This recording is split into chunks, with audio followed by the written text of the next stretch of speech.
ಜೈ ಶ್ರೀರಾಮ್. ಅವ್ವ ಮಗಳ ಚಾನಲ್ಗೆ ಸುಸ್ವಾಗತ. ನಾನು ಮಮತಾ.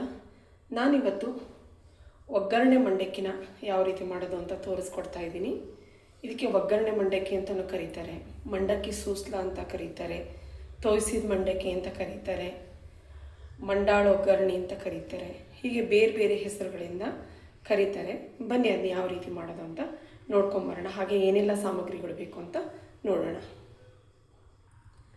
ನಾನಿಲ್ಲಿ ಒಂದು ಬಟ್ಲಲ್ಲಿ, ದೊಡ್ಡ ಬಟ್ಲಲ್ಲಿ ಪೂರಿನ ತೊಗೊಂಡಿದ್ದೀನಿ. ಇದಕ್ಕೆ ಮಂಡಕ್ಕಿ ಅಂತ ಕರೀತಾರೆ, ಪೂರಿ ಅಂತ ಕರೀತಾರೆ.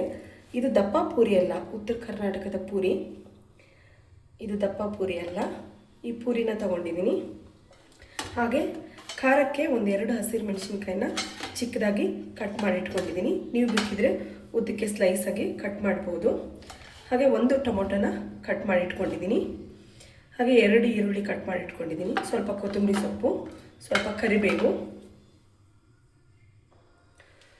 ಹಾಗೆ ಸಾಸಿವೆ, ಸ್ವಲ್ಪ ಜೀರಿಗೆ, ಅರಿಶಿನ, ಉಪ್ಪು, ಕಡಲೆ ಬೀಜ, ಸ್ವಲ್ಪ ಮಿಕ್ಸರ್ ತೊಗೊಂಡಿದ್ದೀನಿ. ಇದು ನಿಮ್ಮ ಆಪ್ಷನಲ್.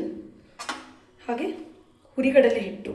ಹುರಿಗಡಲೆ ಅಂದರೆ ಈ ಹುರಿಗಡಲೆ ಇದೆಯಲ್ವಾ, ಪುಟಾಣಿ ಅಂತ ಕರೀತಾರೆ, ಹುರಿಗಡಲೆ ಅಂತ ಕರೀತಾರೆ.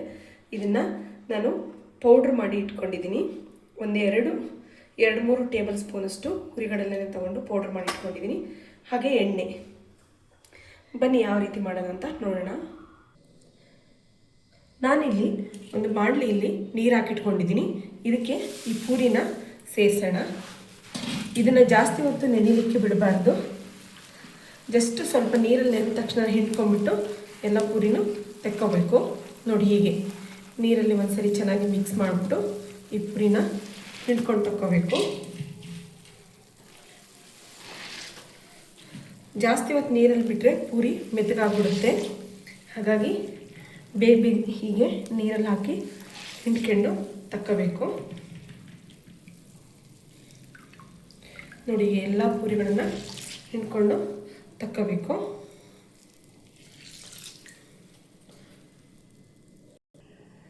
ನೋಡಿ, ಈಗ ಪೂರಿನ ಎಲ್ಲ ಹಿಂಡಿ ತಗೊಂಡಿದ್ದೀನಿ. ಈ ರೀತಿ ಆಗಿದೆ. ಬನ್ನಿ ಇವಾಗ ಒಗ್ಗರಣೆ ಮಾಡೋಣ. ಈಗ ಒಂದು ಬಾಣಲಿನ ಬಿಸಿಗಿಟ್ಬಿಟ್ಟು 2 ಟೇಬಲ್ ಸ್ಪೂನಷ್ಟು ಎಣ್ಣೆನ ಸೇರಿಸ್ತಾ ಇದ್ದೀನಿ. ಈ ಎಣ್ಣೆ ಕಾಯ್ದ ನಂತರ ಕಡಲೆ ಬೀಜನ ಸೇರಿಸ್ಬೇಕು. ನೋಡಿ, ಈಗ ಎಣ್ಣೆ ಕಾದಿದೆ. ಕಡಲೆ ಬೀಜನ ಸೇರಿಸ್ತಾ ಇದ್ದೀನಿ.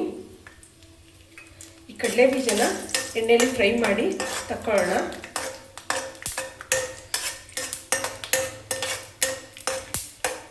ನೋಡಿ, ಕಲರ್ ಚೇಂಜ್ ಆಗ್ತಾ ಇದೆ. ಈ ಟೈಮಲ್ಲಿ ಇವನ್ನ ತೆಕ್ಕೊಳ್ಳೋಣ. ಒಂದು ಬಟ್ಲಿಗೆ ತೆಕ್ಕೊಂಡು ಇಟ್ಕೊಳ್ಳೋಣ. ಈಗ ಇದೇ ಎಣ್ಣೆಗೆ ನಾನು ಸಾಸಿವೆ ಸೇರಿಸ್ತಾ ಇದ್ದೀನಿ. ಹಾಗೆ ಜೀರಿಗೆ, ನಂತರ ಈರುಳ್ಳಿನ ಸೇರಿಸ್ತಾ ಇದ್ದೀನಿ. ಈ ಈರುಳ್ಳಿ ಸ್ವಲ್ಪ ಮಿಕ್ಸ್ ಮಾಡ್ಕೊಳ್ಳೋಣ. ಹಾಗೆ ಹಸಿರು ಮೆಣಸಿನ್ಕಾಯಿ, ಕರಿಬೇವು, ಇದಿಷ್ಟನ್ನು ಸೇರಿಸಿ ಚೆನ್ನಾಗಿ ಮಿಕ್ಸ್ ಮಾಡ್ಕೊಳ್ಳೋಣ. ಇದು ಸ್ವಲ್ಪ ಕಲರ್ ಚೇಂಜ್ ಆಗಬೇಕು, ಅಲ್ಲಿವರೆಗೂ ಬೇಯಲಿ. ನೋಡಿ, ಈಗ ಸ್ವಲ್ಪ ಈರುಳ್ಳಿ ಫ್ರೈ ಆಗಿದೆ. ಈ ಟೈಮಲ್ಲಿ ಇದಕ್ಕೆ ಉಪ್ಪನ್ನು ಸೇರಿಸೋಣ. ರುಚಿಗೆ ತಕ್ಕಷ್ಟು ಉಪ್ಪನ್ನ ಸೇರಿಸ್ತಾ ಇದ್ದೀನಿ. ಹಾಗೆ 1 ಸ್ಪೂನಷ್ಟು ಅರಿಶಿನ ಸೇರಿಸೋಣ. ಮತ್ತೆ ಚೆನ್ನಾಗಿ ಮಿಕ್ಸ್ ಮಾಡೋಣ.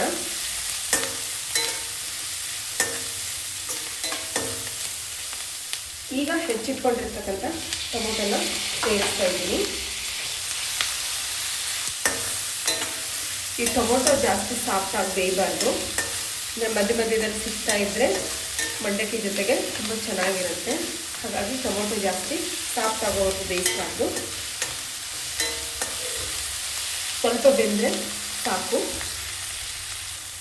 ನೋಡಿ, ಈಗ ಗೊಜ್ಜು ಚೆನ್ನಾಗಿ ನೆನ್ಕೊಂಡಿದೆ. ಈಗ ಇದಕ್ಕೆ ಪೂರಿನ ಸೇರಿಸ್ತಾ ಇದ್ದೀನಿ. ಮಂಡಕ್ಕಿನ ಸೇರಿಸ್ಬಿಟ್ಟು ಚೆನ್ನಾಗಿ ಮಿಕ್ಸ್ ಮಾಡಬೇಕು. ಪೂರಿನ ಲೋ ಫ್ಲೇಮಲ್ಲಿ ಇಟ್ಕೊಳ್ಳಿ.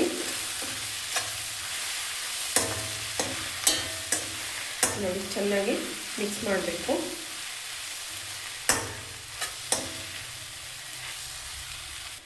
ನೋಡಿ ಚೆನ್ನಾಗಿ ಮಿಕ್ಸ್ ಆಗಿದೆ. ಈಗ ಗ್ಯಾಸ್ನ ಆಫ್ ಮಾಡಿಬಿಟ್ಟು ಕೊನೆಯದಾಗಿ ಕರೆದಿಟ್ಕೊಂಡಿರ್ತಕ್ಕಂಥ ಕಡಲೆ ಬೀಜನ ಹಾಗೆ ಕೊತ್ತಂಬರಿ ಸೊಪ್ಪನ್ನ ಸೇರಿಸ್ತಾ ಇದ್ದೀನಿ.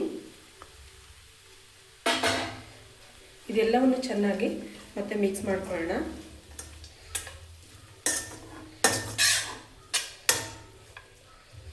ನೋಡಿ ಎಷ್ಟು ಚೆನ್ನಾಗಾಗಿದೆ.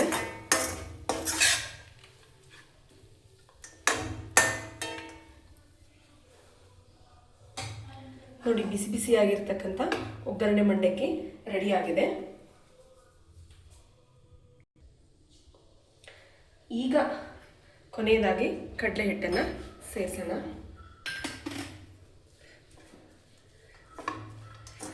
ಕಡಲೆ ಬೀಜ ಕೊತ್ತಂಬರಿ ಸೊಪ್ಪು ಎಲ್ಲ ಮಿಕ್ಸ್ ಆದ ನಂತರ ಸ್ವಲ್ಪ ಕಡಲೆ ಹಿಟ್ಟನ್ನು ಸೇರಿಸೋಣ. ಸಾರಿ, ನಾನು ಆವಾಗಲೇ ಮರೆತುಬಿಟ್ಟಿದ್ದೆ. ಕೊನೆಯದಾಗಿ ಕಡಲೆ ಹಿಟ್ಟನ್ನು ಸೇರಿಸೋಣ.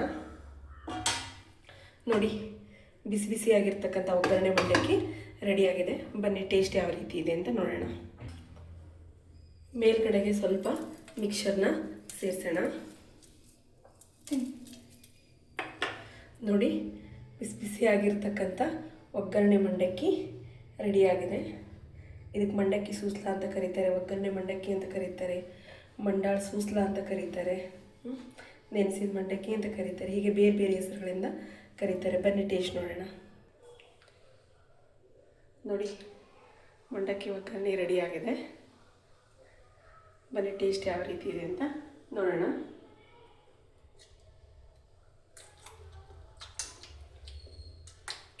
ಟೇಸ್ಟ್ ಮಾತ್ರ ತುಂಬ ಚೆನ್ನಾಗಿದೆ. ಯಾರೆಲ್ಲ ಮೊದಲನೇ ಬಾರಿ ಅವ್ವ ಮಗಳ ಚಾನಲ್ನ ನೋಡ್ತಾ ಇದ್ದೀರಾ, ಪ್ಲೀಸ್ ಸಬ್ಸ್ಕ್ರೈಬ್ ಮಾಡಿ. ಹಾಗೆ ವಿಡಿಯೋನ ಕೊನೆವರೆಗೂ ನೋಡಿ, ಲೈಕ್, ಶೇರ್, ಕಮೆಂಟ್ ಮಾಡಿ. Thank you for the watching. Next ವಿಡಿಯೋದಲ್ಲಿ ಹೊಸ ರೆಸಿಪಿಯೊಂದಿಗೆ ಮತ್ತೆ ಸಿಗ್ತೀನಿ. ಬಾಯ್. ನಾನು ನಿಮ್ಮ ಮಮತಾ. Thank you.